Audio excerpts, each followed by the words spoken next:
أشار وليد الركراكي مدرب المنتخب الوطني أنه يسعى للفوز بكأس العالم، كما أنه يحترم الفرق المنافسة. وعبر الركراكي عن فخره واعتزازه بتدريب المنتخب المغربي وقيادته لتحقيق هذا الإنجاز. ديروا النية معنا، سنبدلوا شوية العقلية ديال الشعب المغربي.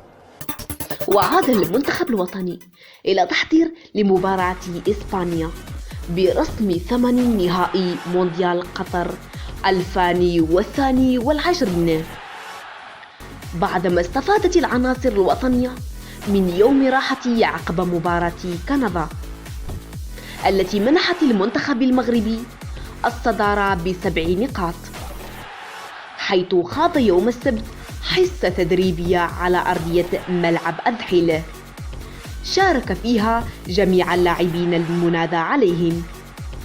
وركز خلالها الناخب الوطني وليد الركراكي على الجانب التقني والتكتيكي. ومن جهة أكد زكريا أبو خلال أن اللاعبين عزموا على المضي قدما نحو أبعد نقطة في نهائيات النسخة 22 من مسابقة كأس العالم المقامة حاليا بقطر.